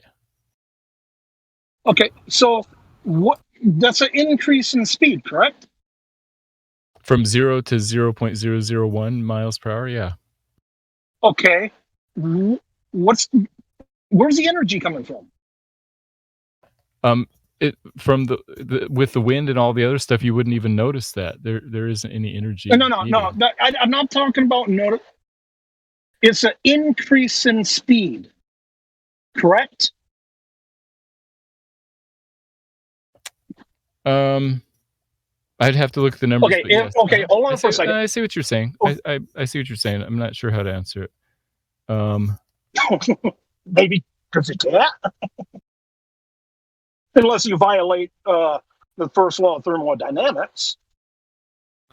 Yeah, so I think this is just a guess, but I think the atmospheric scientists would say something like it that there is this friction between the Earth and the atmosphere due to spin, and that's actually what causes these trade winds and all that type of stuff. So that would be my guess, is what they would say. I mean, on tiny scales like with a hummingbird, I don't know that it would be easy to even. So how do you have different layers of clouds and air moving in 3 different directions at the same time? Oh, because there's different layers, and the prevailing wind at different levels is going different directions. That's fine. How can that happen when the atmosphere is spinning with the Earth in one direction? Because it's spinning with the Earth mostly plus or minus, 10 miles an hour here, 15 miles an hour there, different direction there. Do you have a citation for that, please? Do you have a citation for that? Sure, I could show you pictures of the different levels of clouds going in different directions. No, specifically what we just talked about is the different layers of the atmo or the gases moving in different directions. You can but see it. Still staying in alignment with each other, like you're trying to say. You're talking out of both sides of your mouth. Wait, they're not in alignment. They're going in different directions at different levels. Oh my God. Sometimes they are, except when you don't want them to, right? We're talking about relative motion here. So then when you go to another circumstance, then they're all lined up, stacked on top of each other, and no differences. The air moves. I mean, that's just wind. I don't know. No, you're saying that it's all stacked up and it's all staying with the rotation of the Earth until you don't want it to do so, and then you change back to no, it's moving in all different directions. I see what you're saying. I should be more precise. On average, go ahead and try. Sure. On average, the atmosphere stays going about the same speed as the Earth underneath it. Now, if there's wind at different levels, then it could go slightly faster, slightly slower, or sideways, and then you'd see all these different clouds going different directions. Citation. Exactly what you just said in the last 30 seconds or a minute. That's what I want a citation for right now. Sure, common sense. And that's just how it works. Common sense is not a citation, and common sense isn't that common. So I need a citation. You're not going to get it from me.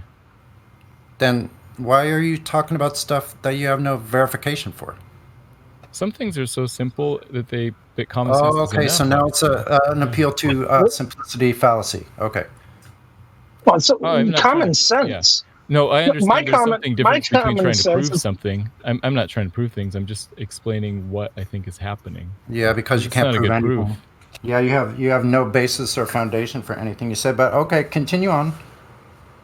Well, I'm just I don't know how that's common sense because number one, how is the air spinning in the first place? What is making it go?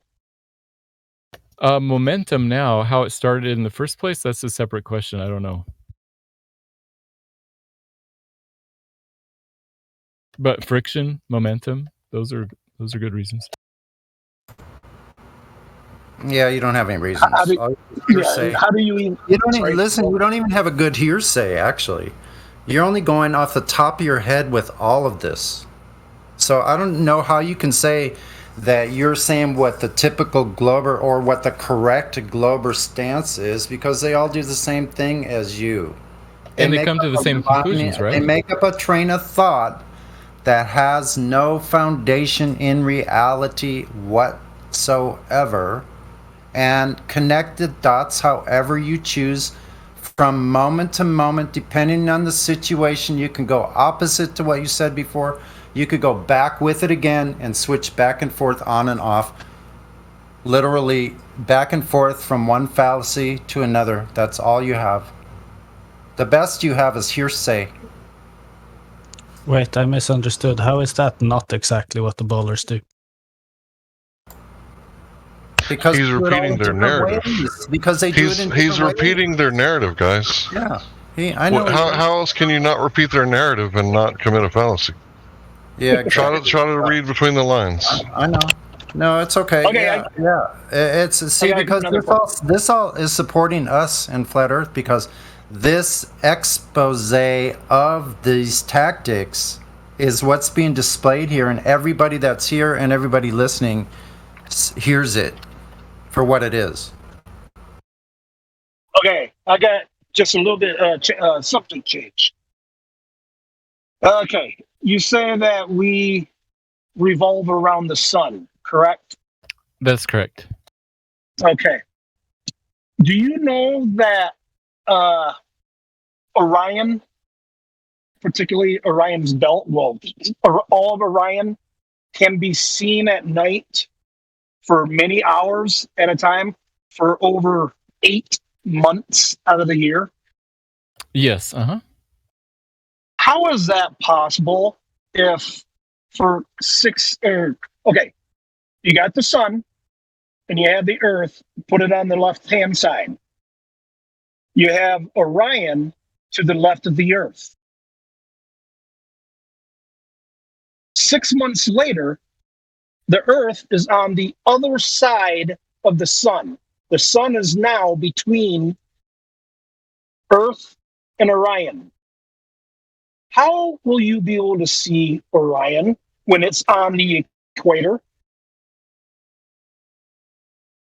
So you can't see Orion at certain times of year because it's behind the sun. You can see Orion for 8 months out of the year. I know this because I'm a truck driver, and for many years I've driven at night, and I've seen, I kept track of this.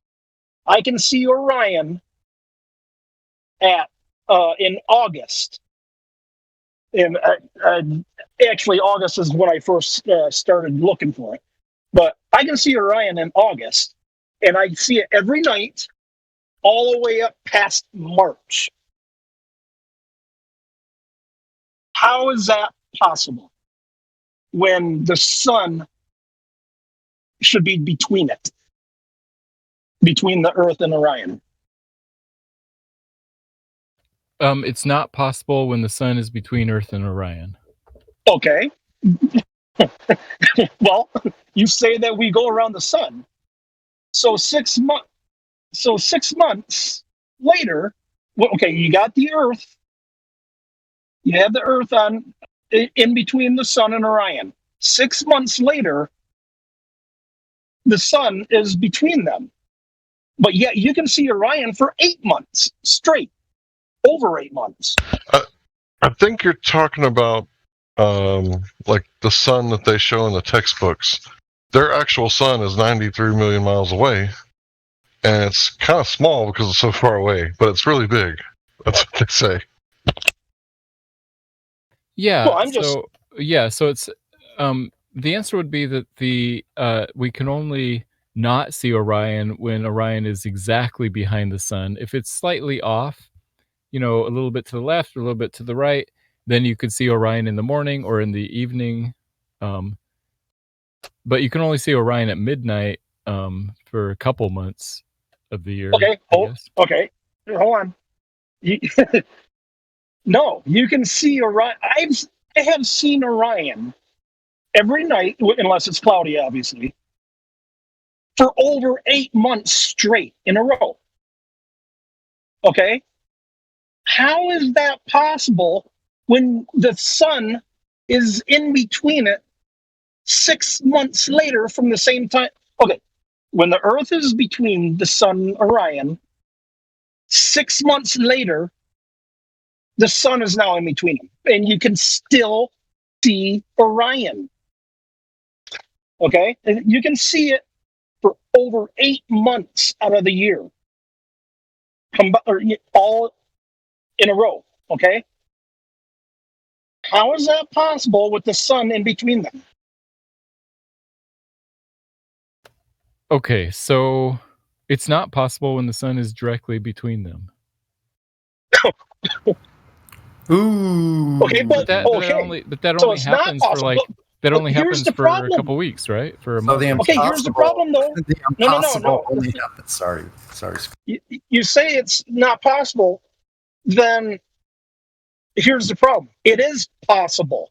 I do see Orion over 8 months. So therefore, and logical conclusion here, obviously the Earth does not go on the other side of the sun. Would that be the logical assumption here? I see what you're saying. It's because it's 8 months in a row. It sounds like though that you're assuming that there would be a point in those 6 months where you couldn't see it. And I say yes, there is a point, but it probably only lasts a month or two. And so the other times it's still possible to see. Now I don't know if Orion's exactly on the equator or not. I'm not sure. I'm not very good with astronomy. Okay.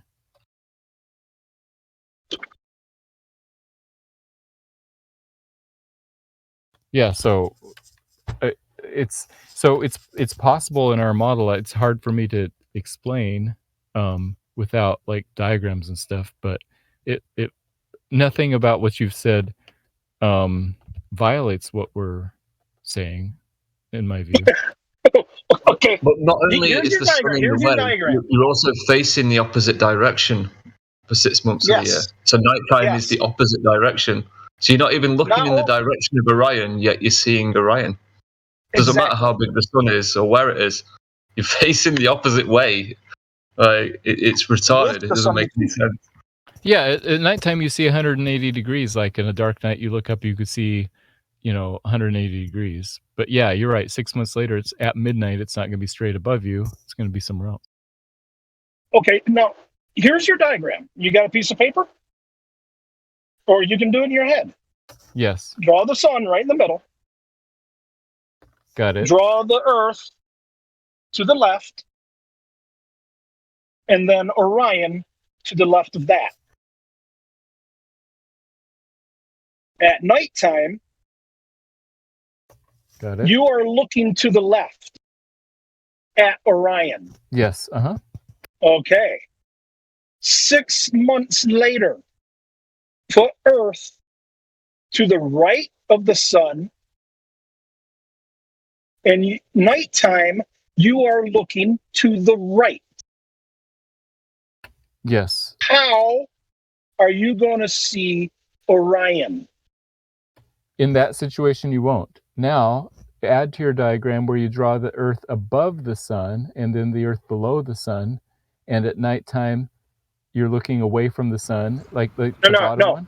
Orion is on the equator. We're not talking about north and south. It is to the left or the right, whatever. It's east and west. Yes, I grant you, there are stars you should be able to see in the north and in the south because, you're looking. But Orion's on the equator. That will stay there. It's on the other side of the sun, and you are looking in the opposite direction. Yes, that's right. So how does that work? Here's how it works. At the time where the Earth is to the left of the sun, like you described, and Orion is to the left of that, that's when you would be seeing Orion at midnight.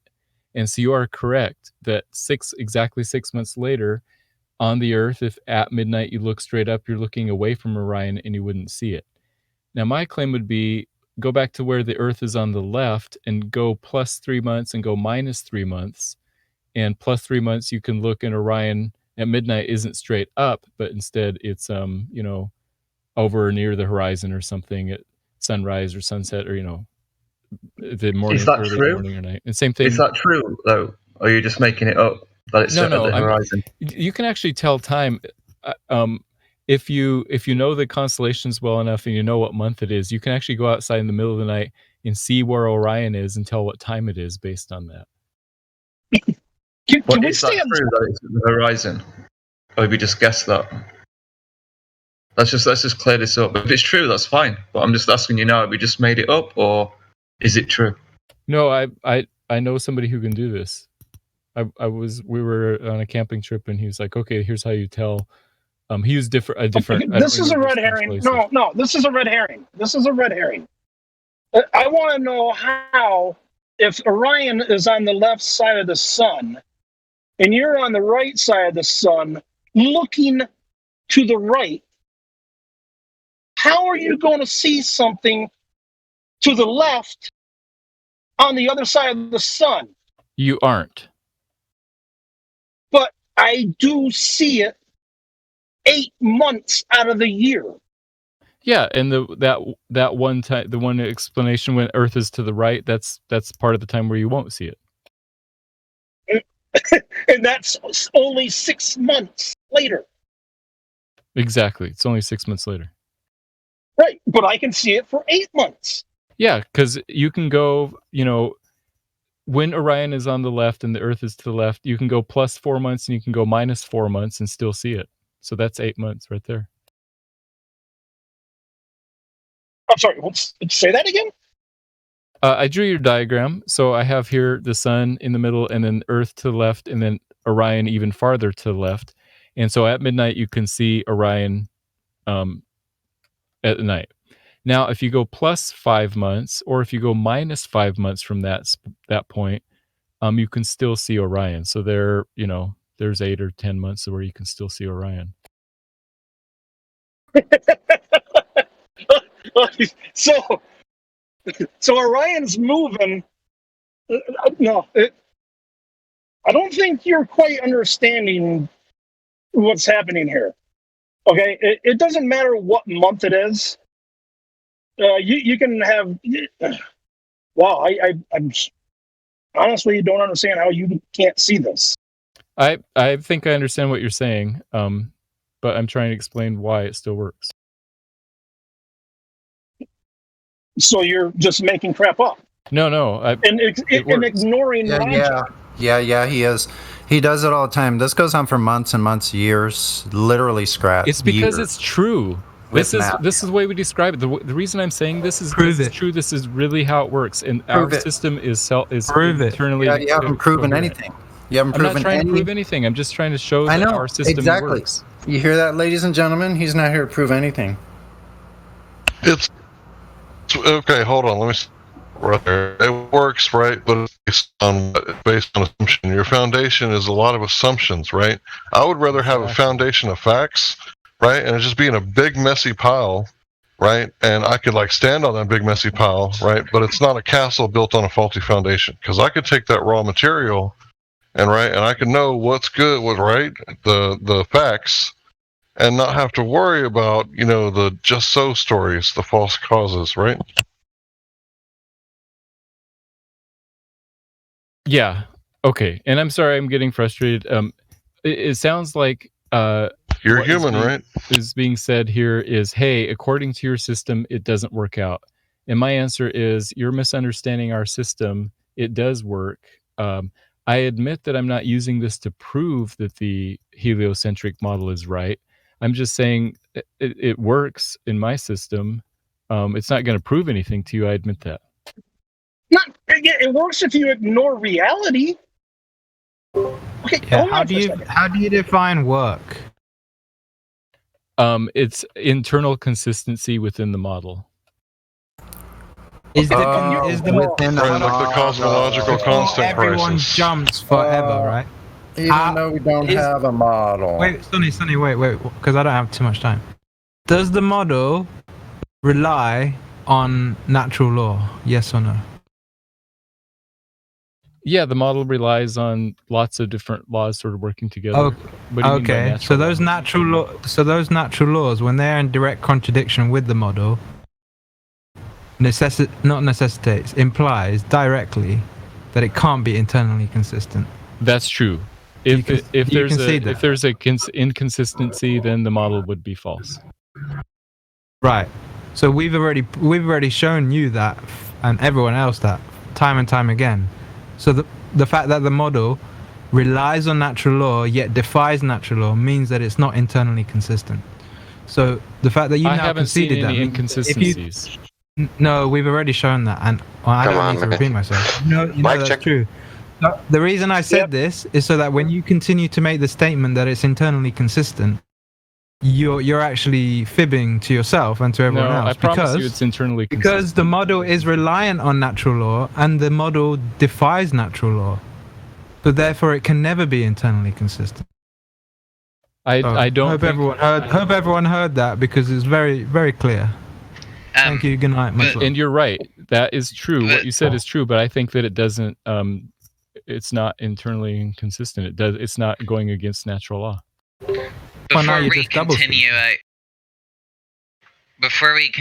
I just want to say it is 3:00, so I want to thank everyone who participated in Precious Metals Takeover. This has been a very active discussion. I'm very happy we got 2 different voices, and I really like the change of pace of things at the end. It was definitely a lot more civil than the first person, so thank you, Matthew, for participating in Precious Metals. Thank you, Sonny. Thank you. I'm horrible with names, I'm sorry. Who else was speaking besides Sonny? Oh my gosh, Hank? Jamsey. Scrap. No. Wasn't it Hank? Scrap. Yeah, Hank and Dave. Wasn't Dave here too? And yeah, thank you, C. Appreciate it. Yeah, CI, thanks for hosting. Appreciate it. That was fun. No problem. I'm so sorry. I'm horrible with names. I know I'm forgetting people, but anyway, that concludes Precious Metals Takeover. Moderators can unmute their mics, so can admins. Thank you guys all so much for the event. It has been amazing. Today was really interesting. I was listening the whole time. I was just quiet, but yeah, really good Precious Metals event. In the future, really the only thing is, like, if people are above the rank of gold, I kindly request that we let the people who aren't as good at debating speak more often, because that's why this event was created, I guess. I feel anxious saying that. I feel like I'm speaking out of place by saying that. Yeah, that goes for memes. No, not at all. He was talking. Sorry, Jamesy.